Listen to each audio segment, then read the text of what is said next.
بے تکلفی کا معاملہ عمومی طور پر ٹین ایجرز میں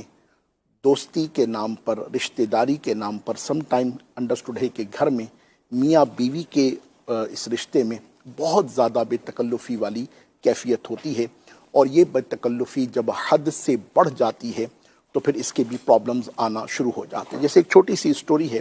وہ میں آپ کی خدمت میں پیش کرتا ہوں کہ ٹین ایجرز جو تھے، جو کہ مڈل اسکول میں پڑھنے والے نوجوان تھے، ان کی آپس میں بے تکلفی بہت زیادہ تھی، اور اس قدر بے تکلفی تھی عمومی طور پر آپ نے دیکھا ہوگا کہ یہ نوجوان جو ٹین ایجرز ہوتے ہیں، 12 13 14 15 برس کے بچے، یہ آپس میں بے تکلفی کی کیفیت میں ایسے آگے بڑھ جاتے ہیں کہ یہ ایک دوسرے سے ملاقات کے وقت السلام علیکم ورحمۃ اللہ وبرکاتہ کہنے کی بجائے کبھی ایک دوسرے کو گھونسا مار رہے ہوتے ہیں، کبھی ایک دوسرے کو ٹھوسا مار رہے ہوتے ہیں، کوئی پیچھے سے آ جاتے تو گدی پر رکھ کر ہاتھ مار رہا ہوتا ہے۔ اسی طرح کے دو نوجوان جو تھے وہ آپس میں اسی طرح بے تکلف تھے،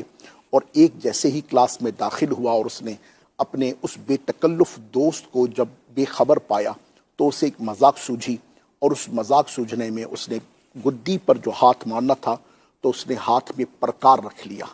کہ پرکار رکھوں گا تو اس کو چبھے گا۔ اس نے چبھنے کی نیت سے پرکار کی ترکیب بنائی، مگر جیسے ہی اس نے ہاتھ مارا اور اس نے پیچھے مڑ کر دیکھا تو وہ پرکار کی جو نوک تھی وہ اس کو چیرتی ہوئی چلی گئی، جس کی وجہ سے گویا کہ خون ٹپکنا شروع ہو گیا، اور جب خون زیادہ آنا شروع ہوا تو اس کو ہاسپٹل لے کر بھاگے، اور اس طرح سے جو ہے وہ کیفیت بڑی عجیب و غریب سی ہو گئی۔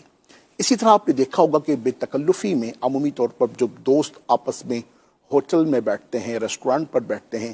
چائے کے جو ہے نا وہ کسی ڈھابے پر بیٹھتے ہیں،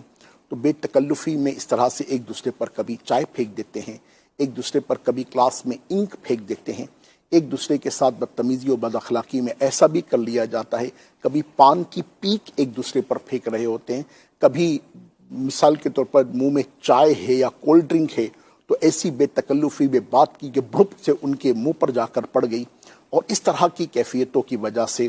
بسا اوقات بڑی شرمندگی بھی اٹھانی پڑتی ہے، اور بسا اوقات بے تکلفی کی وجہ سے جسے لفظ سے کھسیانی بلی کھمبا نوچے والی کیفیتیں بھی پیدا ہو جاتی ہیں۔ تو جس طرح سے اسلام نے الحمدللہ رب العالمین ہماری ہر معاملے میں تربیت فرمائی ہے، جی ہاں دوستوں کے درمیان تکلف تو نہیں ہونا چاہیے، جہاں یہ اسلام کی تربیت ہے وہیں پر بے تکلفی اگر حد سے تجاوز کر جائے تو پھر وہ بد اخلاقی کے زمرے میں آتی ہے، اور سم ٹائم وہ غیر شرعی معاملات کے زمرے میں آتی ہے۔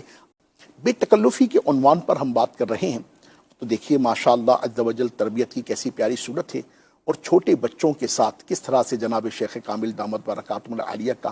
میٹھا انداز ہے، سبحان اللہ، کس طرح سے حسن رضا کو گود میں لے کر ماشاءاللہ عز و جل نیتوں میں ان کی بھی شمولیت اختیار کروائی گئی ہے، اور سبحان اللہ اس بچے کے نصیب بھی کیسے پیارے ہیں، اور جناب شیخ کامل دامت برکاتہم العالیہ کی قربت پاک کا کیسا خصوصیت کے ساتھ اسے الحمدللہ شرف حاصل ہے۔ اللہ تبارک و تعالی اس ننھے منع مدنی منع کو جناب شیخ کامل کی برکات سے خوب حصہ عطا فرمائے، اور اس بچے کے صدقے ہماری آنے والی نسلوں کو بھی ان مبارک ہستیوں سے، اولیاء اللہ سے، صلحاء سے، علماء سے،